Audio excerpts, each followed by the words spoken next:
KF-21 카타르 2조 원 계약 추진 중. CNN 한국꽃 방산 3위 국가에 진입 20조 원 투자 유치. KF-21 유럽 진출할 수 있나? 현재 카타르는 유로파이터 타이푼과 라팔 전투기를 운용하고 있지만 추가적인 차세대 전투기 도입을 고려하고 있다. 이에 따라 KF-21이 가격 경쟁력과 성능 면에서 강점을 보이며 유력한 후보로 떠오르고 있다. KF-21은 스텔스 성능을 갖춘 4.5세대 전투기로 미국의 F-35보다 경제적인 가격과 유지보수 비용으로 경쟁력을 갖추고 있다. 특히 카타르가 KF-21을 도입할 경우 중동 지역에서 한국산 전투기의 위상이 더욱 높아질 것으로 기대된다. 이와 관련해 CNN은 최근 보도에서 한국이 방산 시장에서 곧 세계 3위 국가로 도약할 가능성이 크다라고 전망했다. 현재 한국은 K방산의 지속적인 성장과 함께 세계 각국으로부터 막대한 투자를 유치하고 있으며 최근 20조 원 규모의 방산 투자 유치 계획도 공개되었다. CNN은 한국이 방산 수출국으로서 경쟁력을 갖추고 있으며 특히 KF-21이 글로벌 시장에서 큰 반응을 얻고 있다고 분석했다.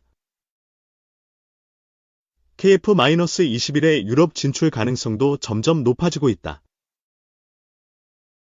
폴란드, 체코, 루마니아 등 유럽 국가들은 자국 공군 전력을 강화하기 위해 한국산 무기를 적극적으로 검토하고 있다. 특히 KF-21은 유럽 시장에서 F-35의 대안으로 떠오르고 있으며 가격 대비 성능 면에서 우위를 점하고 있다는 평가를 받고 있다.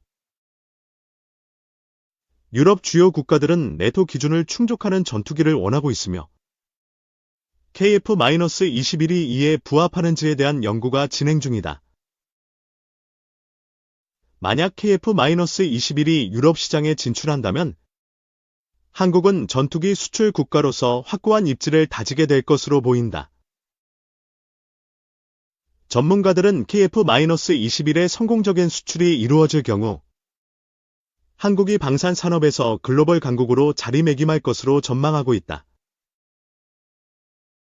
특히 KF-21은 한국이 독자적으로 개발한 전투기로 미국이나 유럽 국가의 승인 없이 자유롭게 수출할 수 있다는 점에서 큰 강점을 지닌다.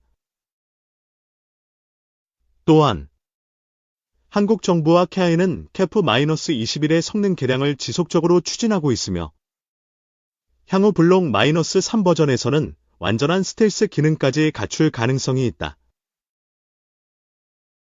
앞으로 KF-21이 카타르와의 계약을 성공적으로 마무리하고 유럽 시장까지 진출할 수 있을지 주목된다. 한국이 방산 3위 국가로 도약할 날이 머지않았다는 전망이 나오면서 세계 각국이 한국 방산 산업의 행보를 예의주시하고 있다.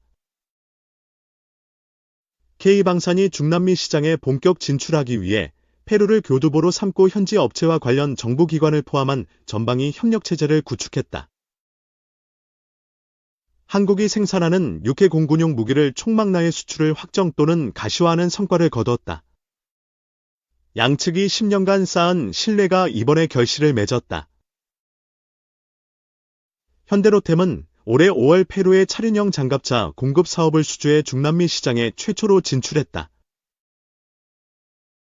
이번 협약 체결로 K2 전차와 계열 전차, 차륜형 장갑차, 후속 물량까지 지상 무기체계 전반에 걸친 공급을 이어가게 됐다.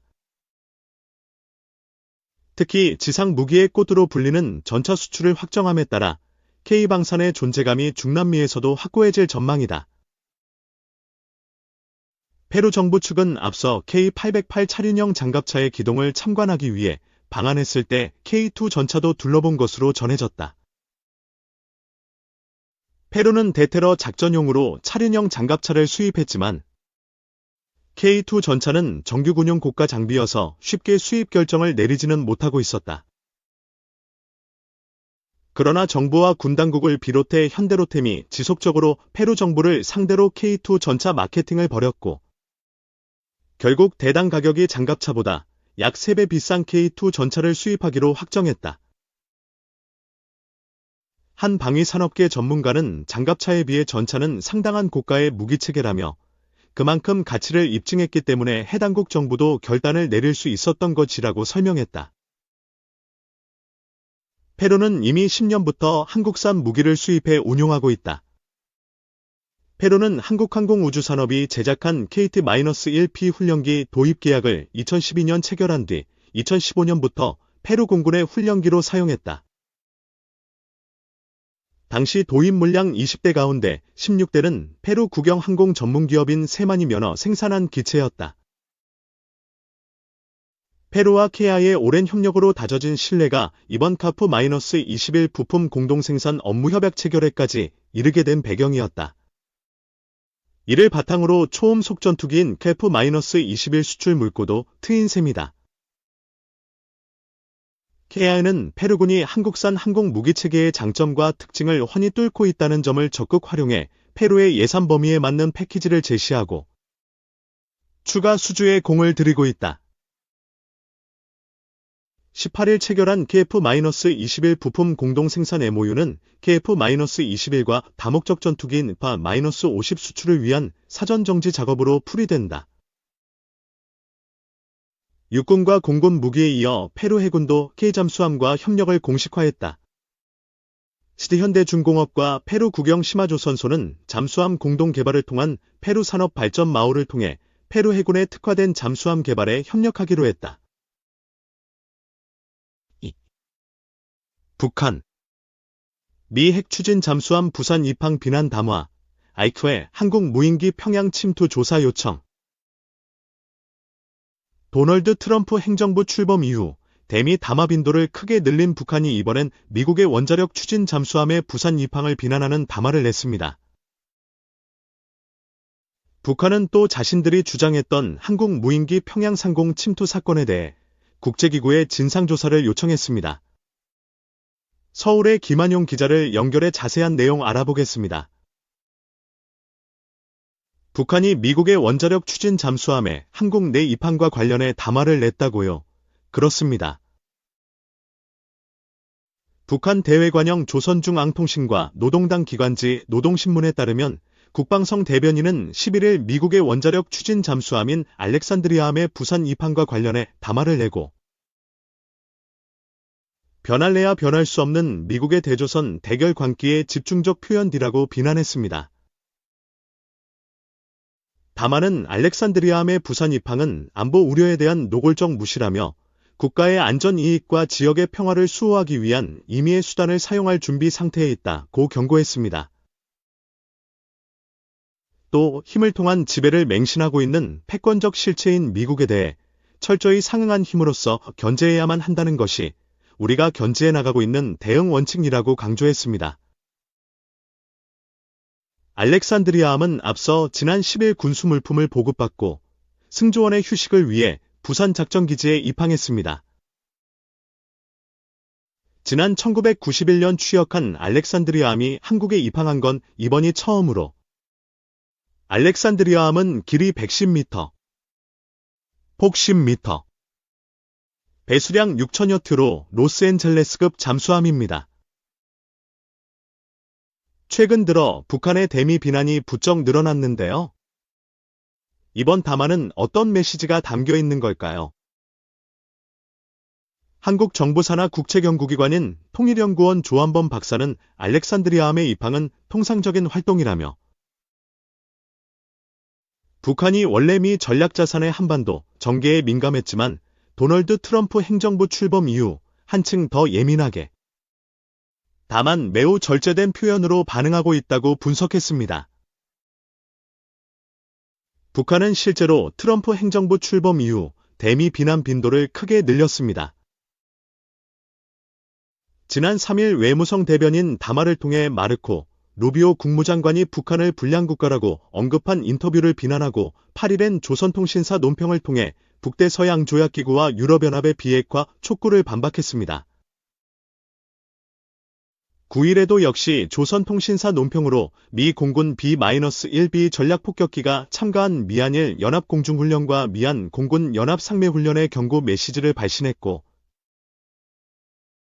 같은 날 김정은 국무위원장은 건군절 연설을 통해 미국을 한반도 격돌 구도의 원인이라며 핵 무력 강화 방침을 재확인했습니다. 박원곤 이화여대 북한학과 교수는 북한이 김 위원장과의 대화 의지를 밝히고 있는 트럼프 대통령을 향해 대화 재개의 조건을 집요하게 제시하는 양상이라고 말했습니다. 한국통일부 당국자는 북한이 2023년 4월 한미 워싱턴 선언 이후 전략자산이 전개될 때마다 자주 비난 담화를 발표해왔고, 오늘도 그런 연장선상기라고 평가했습니다. 김 기자. 북한은 또 자신들의 비핵화는 협상 대상이 아니라는 입장 아닙니까? 이런 가운데 한국과 일본의 북핵 담당 고위 관리들이 최근 미일 정상회담 결과를 공유했군요. 그렇습니다. 한국 외교부에 따르면 조구레 외교부 외교전략정보본부장은 방한 중인 가나이 마사아키 일본 외무성 신임북 핵 수석대표와 10일 오후 서울에서 만나 그동안 한미일 3국이 거듭 확인한 북한의 완전한 비핵화를 일관되게 추진하기로 했습니다. 양측은 지난 7일 미일 정상회담 결과를 포함해 그동안 미일 간 북핵과 북한 문제와 관련한 소통 결과를 상세히 공유하고, 미한일이 긴밀한 정보 공유와 정책 공조를 이어나가는 것이 중요하다고 강조했습니다.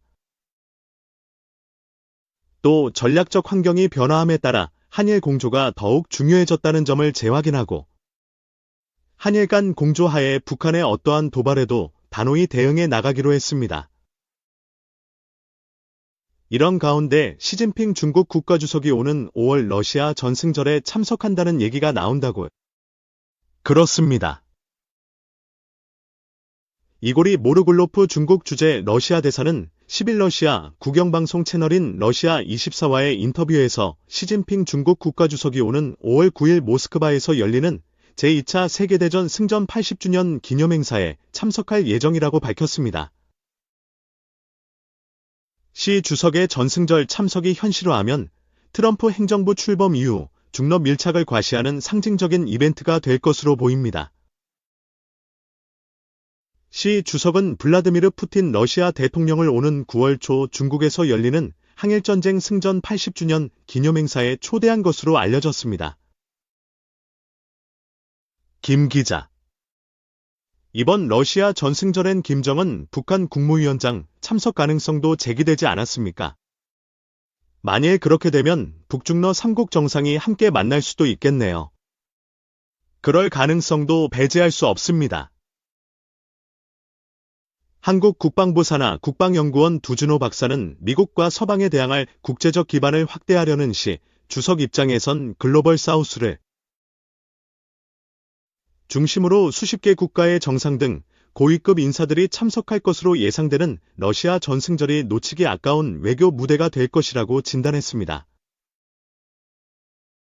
두 박사는 러시아 전승절 열병식에 북한군을 참가시키기로 한 북한의 김정은 위원장도 이번 전승절에 우크라이나 전쟁 승전 선언을 노리고 있는 푸틴 대통령과 자리를 함께할 가능성이 있다고 말했습니다. 한국 국가정보원은 앞서 지난달 13일 국회 정보위원회 비공개 간담회에서 북한이 올해 상반기 김 위원장의 러시아 방문을 고려할 수 있다고 전망했습니다. 두 박사는 그러나 북중러의 삼각 밀착은 트럼프 대통령의 향후 대중 정책이 큰 변수가 될 것으로 예상했습니다.